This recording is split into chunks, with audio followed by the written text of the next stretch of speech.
Lord of Mysteries, capítulo 155, reunião urgente. Depois de se recompor, Klein desceu ao porão e caminhou até o portão Chanis. Ele bateu na porta da sala da guarda. Lá dentro, Royal Raiden já havia empacotado seus pertences pessoais. Ela imediatamente alisou o cabelo e se levantou quando viu a pessoa assumindo seu turno. Depois de cumprimentar um ao outro com um aceno de cabeça, Klein disse de repente: "Tive algum sucesso em entender minha poção e compartilhei minhas experiências com Fry e o resto. Você pode perguntar a ele sobre isso." Royal, que normalmente não tinha muita expressão, olhou para Klein um pouco chocada. Seus lábios tremeram um pouco quando ela disse: "Tudo bem.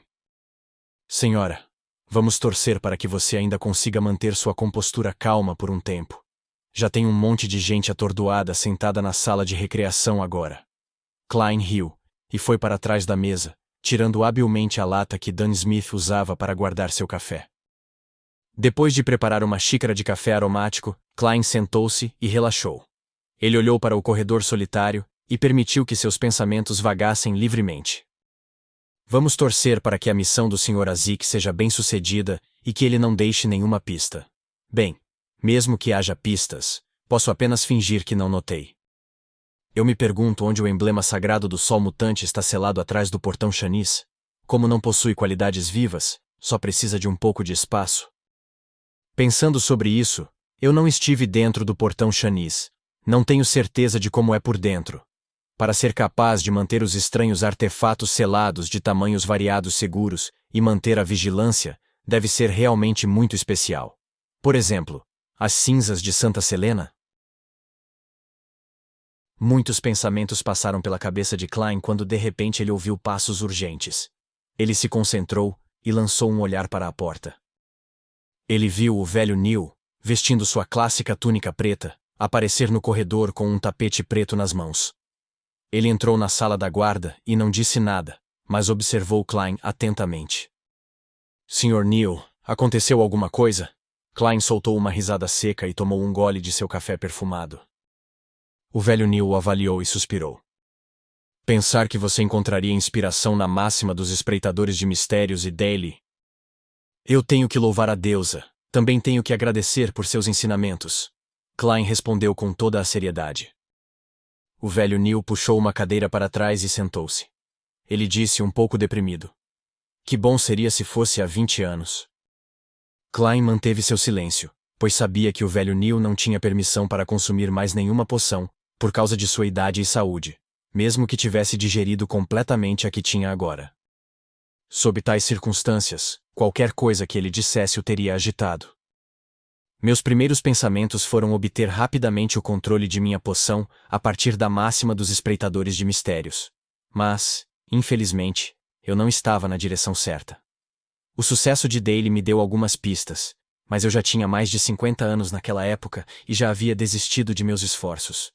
Inconscientemente, pensei que o sucesso dela era resultado de sua genialidade e que uma pessoa comum não seria capaz de imitar suas conquistas. O velho Neil esfregou as têmporas enquanto descrevia sua decepção. Ele ficou em silêncio por alguns minutos antes de levantar a cabeça. Ele olhou para Klein. "Com certeza é lamentável que só agora eu entenda o que perdi nesta idade." O velho Neil deveria ter uma compreensão vaga do método de atuação. Ele entendeu imediatamente o que aconteceu depois que compartilhei minhas experiências. Klein consolou. Não teria feito muita diferença. A igreja não possui a sequência 8 correspondente a espreitador de mistérios. Talvez a Santa Catedral a tenha. Não, se a tivessem, ao menos nos diriam o nome. Também é possível que o mercado clandestino a tenha. O velho Neil murmurou.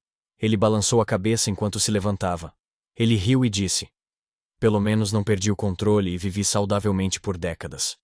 Louvada seja a dama." Ele desenhou uma lua carmesim na frente do peito e deixou a sala da guarda um pouco abatido. Havia perdido seu olhar astuto habitual. Klein olhou para as costas do velho Neil e de repente soltou um longo suspiro. Ele ficou ainda mais perplexo sobre por que os superiores da igreja esconderiam o método de atuação. Klein se recompôs depois de algum tempo, concentrando sua atenção nas informações confidenciais dos falcões noturnos à sua frente. Desde que puxou o jovem, da Cidade de Prata para o clube de tarô, e soube que a Cidade de Prata ainda usava os nomes antigos para muitas coisas, ele achou necessário aprimorar seus conhecimentos nessas áreas. Algum tempo depois, ouviu outro conjunto de passos. Esses passos eram lentos e constantes. Ao mesmo tempo, uma imagem de Dan Smith vestindo um blusão preto passou por sua mente. Meus sentidos espirituais foram elevados depois de digerir completamente a poção vidente. Klein assentiu em compreensão. Ele viu o capitão alguns segundos depois. Uma carta para você. Dan estendeu o braço direito e sacudiu o pulso, jogando a carta para Klein. Klein ergueu a mão e tentou pegar a carta, mas, fosse por seu julgamento ou reação, errou. Pá! A carta caiu no chão, deixando a mão direita de Klein estendida desajeitadamente no ar. Sob a atmosfera repentinamente silenciosa, sua mão direita primeiro ficou rígida, depois ele a puxou para trás em direção à cabeça e fingiu alisar o cabelo. A luz do lampião a gás não é forte o suficiente. Klein fez uma declaração superficial casualmente. Ele curvou as costas e pegou a carta, dando-lhe um olhar superficial. Sr. Hornaces, é uma carta de Dexter Guderian. Ele acenou com a cabeça em compreensão e abriu uma gaveta para pegar um abridor de cartas. De acordo com as regras dos falcões noturnos, se houvesse um destinatário claro e correto, Rosanne e o restante dos funcionários entregariam a carta diretamente à pessoa a quem a carta foi endereçada. Se o destinatário fosse anônimo ou de nome desconhecido, seria entregue a Dan. Ele poderia então perguntar por aí ou tomar uma decisão. Klein cuidadosamente abriu a carta e tirou o pedaço de papel que estava dentro. Ele rapidamente desdobrou o pedaço de papel e o leu. Ele percebeu que o médico do asilo, Dexter, estava pedindo uma reunião urgente às 14h de hoje. Ele obteve a fórmula telepata? Ou é em relação a outra coisa? Klein ergueu a carta em sua mão e olhou para Dan. Capitão, meu informante, o dos alquimistas da psicologia, deseja me encontrar às 14h. Ele disse mais alguma coisa? Dan perguntou como se estivesse esperando por isso. Não, Klein balançou a cabeça. Dan pensou por um momento, então disse em voz pesada. Peça a Leonard para cuidar do portão Chanes por enquanto. Eu irei com você e me esconderei em algum lugar. Esses pedidos urgentes de reunião, às vezes podem ser uma armadilha. Já ouvi falar de muitos incidentes semelhantes. Além disso, se for algo importante, podemos agir rapidamente. Capitão, você com certeza é experiente. Sem falar que é o capitão mais confiável se não fosse os problemas de memória sempre que temos algo sério para fazer. Klein imediatamente assentiu. Tudo bem. Às 14h, dentro do pequeno estande de tiro na rua Zolteland, no clube de tiro. Klein olhou para o alvo que estava coberto de buracos de bala, então olhou para o inquieto Dr. Dexter Guderian. O que aconteceu para você procurar mercenários no bar dos cães de caça com tanto alvoroço? Só assim o chefe do bar dos cães de caça, Wright, entregaria a carta imediatamente à companhia de segurança Espinho Negro, em vez de esperar que Klein a recolhesse pessoalmente. Dexter observou a expressão e a linguagem corporal de Klein e respondeu suavemente. Recentemente, acho Rudy Eugen um pouco anormal. Rudy Eugen era o paciente do asilo psiquiátrico que havia levado Dexter aos alquimistas da psicologia. Que tipo de anormalidades ele exibiu? Klein pressionou, exibindo seu profissionalismo. Dexter soltou um suspiro de alívio, como se tivesse encontrado um pilar de sustentação. Ele disse enquanto deliberava sobre suas palavras. E ele parece ter realmente enlouquecido. Realmente enlouqueceu? Klein perguntou em choque. Rudy Eugen não fingiu sua doença e se infiltrou no asilo mental para tentar influenciar os pacientes a fim de treinar suas habilidades mentais? Ele realmente ficou doente, insanidade genuína? Eu acho que sim. Dexter andava ansiosamente. Eu poderia manter uma conversa normal com ele no passado e receber orientações sobre como usar corretamente meus poderes de Beyonder. Mas nos últimos dias, seus processos de pensamento e sua condição se tornaram muito estranhos. Mal consigo me comunicar com ele. Ele era exatamente como meus outros pacientes, embora eu tenha conseguido a fórmula telepata como resultado. Mas não consigo determinar se é real ou falsa. Receio que algumas mudanças incontroláveis possam ocorrer. Não importa.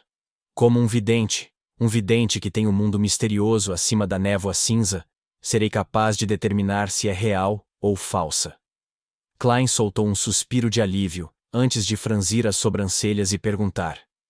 Ele entrou em contato com alguém? Antes que ele se tornasse anormal? Só os pacientes. Eu não posso garantir isso, no entanto. Não fico no asilo o dia todo. Eu também preciso de tempo para descansar. Dexter disse, sua expressão séria. Klein assentiu, como se fosse algo trivial. Não se preocupe. Enviarei alguém para protegê-lo em segredo. Você deve descobrir com quem Rudy Eugen entrou em contato o mais rápido possível. Além disso, você deve ter cuidado. Ele pode estar testando você. Você também deve relatar isso aos membros dos alquimistas da psicologia e ver como os superiores de sua organização reagem. Tudo bem. Dexter ergueu os óculos dourados, recuperando a calma de um espectador. Ele então tirou um pedaço de papel do bolso e o entregou a Klein. Esta é a fórmula da poção telepata, mas não posso garantir sua autenticidade. Vamos verificar isso. Klein sorriu em resposta. Ele desdobrou o pedaço de papel no local e olhou para ele. Ingredientes principais. A glândula pituitária completa de uma salamandra arco-íris madura. 10 ml de fluido espinhal de um coelho Farsman. Ingredientes suplementares. 5 gramas de esporo castanho, 8 gramas de pó de erva dente de dragão, 3 pétalas de flores brancas puras de elfos, 100 ml de água pura. Excelente, elogiou Klein. Ele dobrou o pedaço de papel e o enfiou no bolso interno do smoking. Depois de trocar mais algumas palavras e verificar que as vozes que Dexter estava ouvindo estavam diminuindo, Klein se despediu dele. Ele cautelosamente fez seu caminho para o campo de tiro reservado para os falcões noturnos. Dan Smith estava esperando lá dentro. Capitão, o informante me deu a fórmula telepata para me agradecer por ajudá-lo a controlar os efeitos colaterais da poção. Mas ele não pode determinar a autenticidade da poção. Klein entregou o pedaço de papel a Dan com uma expressão severa. Além disso, ele mencionou outra coisa. Dan leu a fórmula enquanto ouvia as preocupações sobre Rudy Eugen. Depois disso, assentiu. Imediatamente designarei mão de obra para manter o manicômio sob vigilância. Você não teve treinamento profissional quando se trata desses assuntos e não quer participar disso. Volte e vigie Portão Chanis. Dito isso, ele olhou profundamente nos olhos de Klein e disse: Se levarmos em conta esta fórmula, você não precisa acumular mais conquistas meritórias. Você pode receber diretamente a poção palhaço depois de passar no exame.